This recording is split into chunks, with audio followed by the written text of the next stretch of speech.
Prime time BPSC में आपका स्वागत है। पीछे 2 वीडियो मिला था, बीपीएससी का सिलेबस और आयोग के बारे में जानकारी दिया गया था।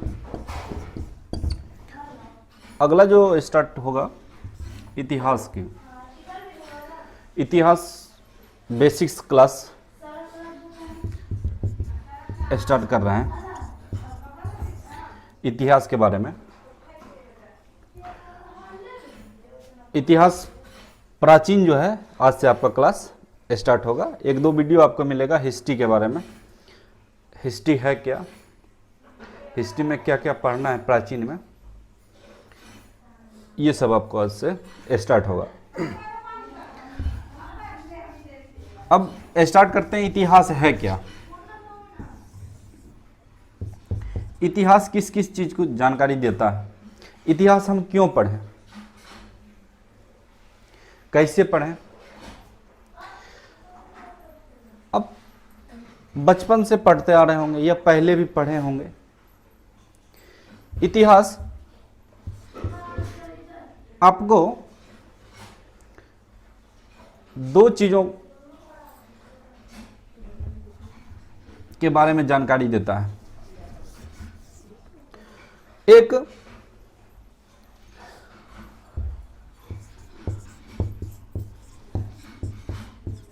परिवर्तन, दूसरा निरंतरता।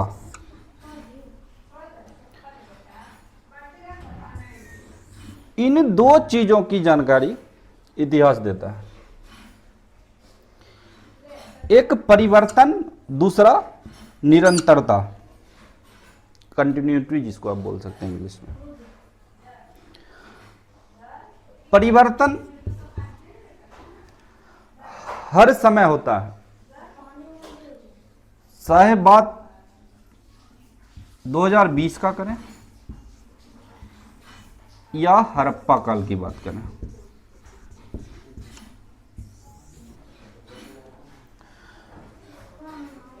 दोनों के बीच में कुछ ना कुछ परिवर्तन आया होगा।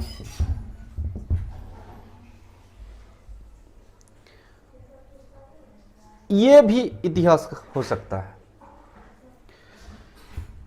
इन दोनों के बीच में कुछ निरंतरता होती होंगी, यह भी इतिहास होगा। परिवर्तन, एग्जाम्पल,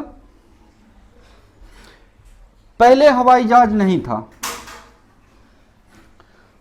आज है, वो परिवर्तन हुआ। निरंतरता या निरंतर, जो पहले भी मौजूद था आज भी है।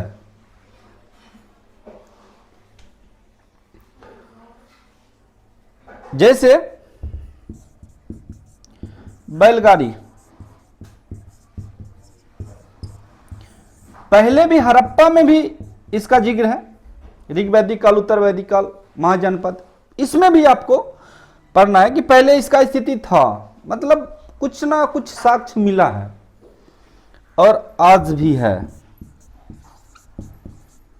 मतलब ये निरंतर लगातार चलते आ रहा है। ये आपको इतिहास कह सकते हैं। मतलब अगर कोई पूछे कि इतिहास क्या है, तो आप ये बता सकते हैं परिवर्तन और निरंतरता, निरंतर, कंटिन्यूटी, ये आपको इतिहास की जानकारी देता है।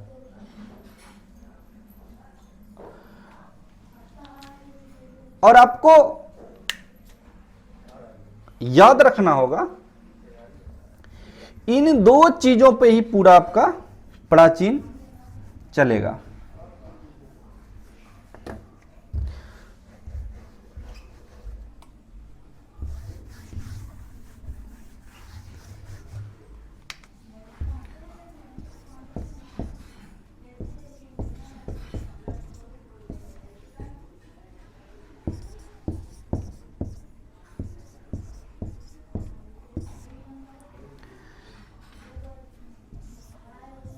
इतिहास परिवर्तन को भी दर्शाता है और निरंतरता को भी दर्शाता है। अब इसमें 4 चीज आपको पढ़ना है।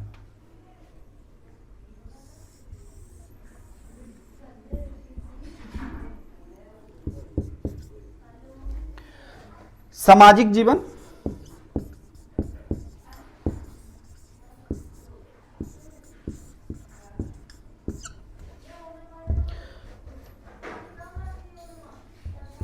आर्थिक,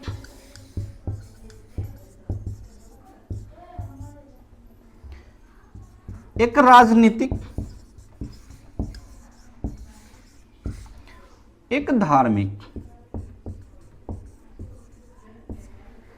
इन 4 चीजों पे टोटल प्राचीन का इतिहास आपका चलेगा। ये आपका इतिहास का बेसिक क्लास है, आपको याद रखना है। इतिहास किसे कहते हैं?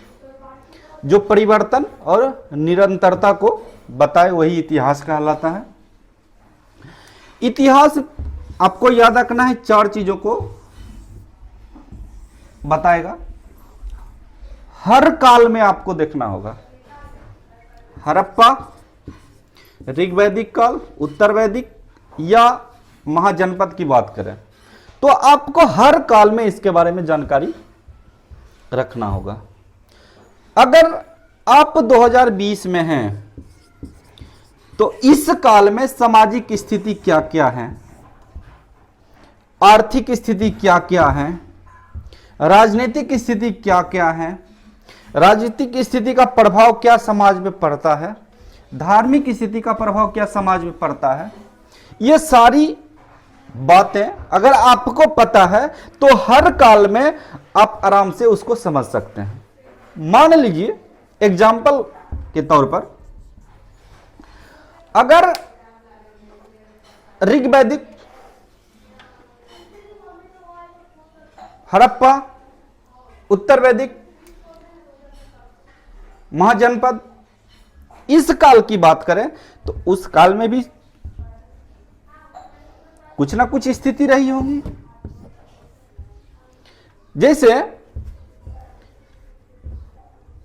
सबसे छोटी इकाई जो होता था समाज का कुल होता था शुरू में, महाजनपद आते आते ये खत्म हो गया। क्या बना? ग्राम।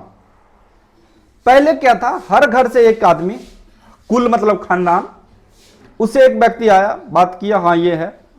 बाद के काल में सबसे छोटी इकाई गांव, ग्राम बना। 20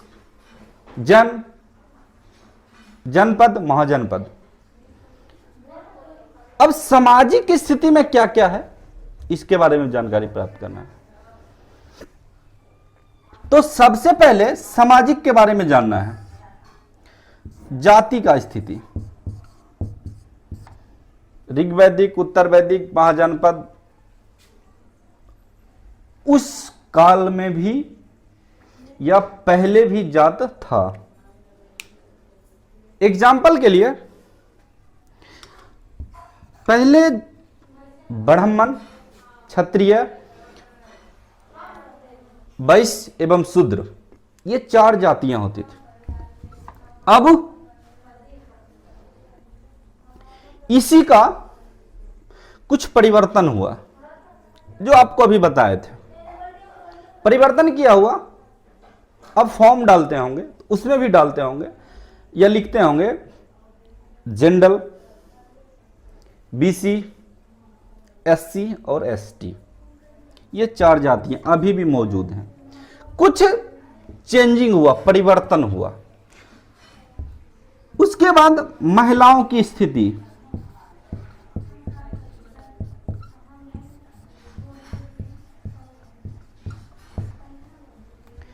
कि महिलाओं की स्थिति में सुधार हुआ या उसका स्थिति उसी तरह का है। अगर अभी 2020 का बात करें, इसमें कुछ चेंजिंग आई, परिवर्तन आया। ऋग्वैदिक काल तक महिलाओं की स्थिति ठीक ठाक थी, बहुत अच्छी मानी जाती है। लेकिन शूद्र काल आते आते, जिसको महाजनपद काल भी आप बोल सकते हैं, उस काल में महिलाओं की स्थिति काफी खराब हो गया। अगर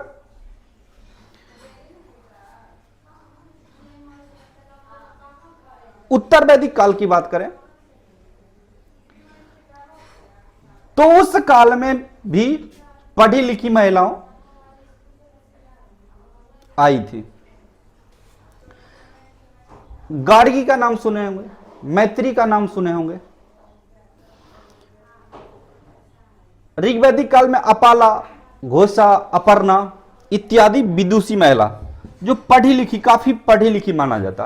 और अभी का बात करें तो जैसे कल्पना चावला, अन्य इत्यादि महिलाएं जिसका स्थिति काफी ठीक ठाक है। और 2020 में कोई भी महिला, पुरुष जिस पद पे उस पद पे जा सकती है, वो हर चीज, वो हर काम कर सकती है जो एक पुरुष कर सकता है। तो सामाजिक अगर देखेंगे तो सामाजिक हर काल में देखेंगे, हड़प्पा में भी देखेंगे, ऋग्वैदिक में भी देखेंगे, उत्तर वैदिक में भी देखेंगे। अगर सामाजिक के अंतर्गत अंदर में देखेंगे तो जाति व्यवस्था, उसमें क्या क्या व्यवस्था आई, चेंजिंग क्या हुआ, निरंतरता क्या क्या है, ये टोटल पढ़ना है। महिलाओं की स्थिति, वस्त्र, वस्त्र में आभूषण भी आ जाएंगे। कैसा वस्त्र पहनते थे ऋग्वैदिक काल में, हड़प्पा में, उत्तर वैदिक में, महाजनपद काल में, इन सारे चीज का आपको पढ़ना है। किसमें? सामाजिक में। उसके बाद भोजन, क्या वो सारे चीज खाने पीने की वस्तुएं मौजूद था उस काल में भी जो अभी मौजूद है? ऋग्वैदिक, उत्तर वैदिक, हड़प्पा, महाजनपद, इन सब काल में भोजन का स्थिति का भी आपको पढ़ना है। और एक आता है अंत्योष्ठी।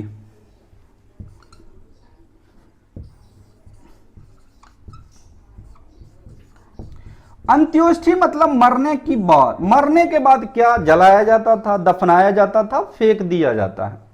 जैसे हिंदू समाज की बात करें उसमें जलाया जाता है, मुस्लिम समाज की बात करें दफनाया जाता है। और कभी कभी आप सुने होंगे कोई छोटा बच्चा है, सांप काट लिया, उसको नदी में प्रवाहित कर दिया जाता है। तो मरने के बाद हर काल में क्या एक ही स्थिति था? हड़प्पा में, ऋग्वैदिक में, उत्तर वैदिक में और अभी। तो ये सारी चीज सामाजिक कार्य में पढ़ना है। अगर हम सामाजिक का बात करें तो इसमें जाति व्यवस्था, महिलाओं की स्थिति, वस्त्र, भोजन, अंत्योष्ठी, ये सारे चीज किसमें पढ़ना है? सामाजिक में। अब आर्थिक की बात करें,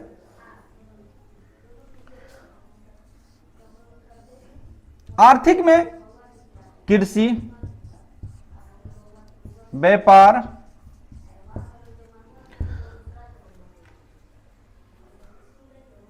मुद्रा, इन सब की जानकारी मिलता है कि कृषि की स्थिति क्या क्या थी, कृषि में क्या क्या काम होते थे, किस तरह का खेती होता था, व्यापार में कौन कौन सा व्यापार होता था, मुद्रा में किस तरह का मुद्रा का प्रचलन था। ये सारे आपको आर्थिक क्रिया में पढ़ना है। जैसे आप सुने होंगे राजा जनक हल चला रहे थे, एक घड़ा मिला, उससे सीता निकली। तो मैटर वो नहीं है कि क्या निकला क्या नहीं निकला, सबसे बड़ी बात यह कि राजा जनक मतलब उस काल में कृषि काफी हाई लेवल का लोग करते थे, जो काफी ऊंचा काम माना जाता था। और अभी का दौर कोई खेती बाड़ी करना नहीं चाहता है, नौकरी सबसे अच्छा चीज माना जाता है। ये हर काल में आपको देखना है, ऋग्वैदिक, उत्तर वैदिक, हड़प्पा, टोटल में कि किस काल में कृषि का क्या स्थिति था, मुद्रा का क्या स्थिति रही, मुद्रा में कौन सा मुद्रा चलाया गया, व्यापार में किस तरह का चेंजिंग आया, ये हर काल में आपको पढ़ना है। राजनीतिक में राजत्व का सिद्धांत, राजा का कार्य क्षेत्र, राजा के जनता के प्रति क्या क्या सोच था या क्या क्या स्थितियां थी, ये सारे आपको इसमें पढ़ना है। मध्यकाल की बात करें उसमें भी अनेक राजा आए, बलबन, अकबर, जनता के प्रति क्या क्या उनका थिंकिंग था, उनका क्षेत्र कहां से कहां तक था, कैसे वो राज करते थे, ये सारे काम इसमें पढ़ना है। किसमें? राजनीतिक में। धार्मिक में धर्म से रिलेटेड जितना भी बात होगा, मंदिर किस तरह के थे, मूर्ति पूजा कहां कहां था, मूर्ति पूजा में कौन सी पूजा सबसे पहले आया, क्या पशु बलि का कब से शुरुआत हुआ, क्या स्थितियां रही, ये सारे काम, बुद्ध जैन कब किस काल में हुआ, ये टोटल चीज किसमें पढ़ना है आपको? धार्मिक में। और आपको याद रखना है ये जो सामाजिक, आर्थिक, राजनीतिक, धार्मिक, ये चार शब्द ये प्राचीन का बेस है और ये हर काल में आएगा। ऋग वैदिक में भी, उत्तर वैदिक में भी, महाजनपद काल में, आर्थिक में, ये भी हर काल में आएगा। राजनीतिक हर काल की क्या क्या स्थितियां रही, धार्मिक में भी सब आपको पढ़ना है। तो ये रहा हिस्ट्री का एक बेसिक क्लास, हिस्ट्री किसे कहते हैं और प्राचीन में क्या क्या पढ़ना है।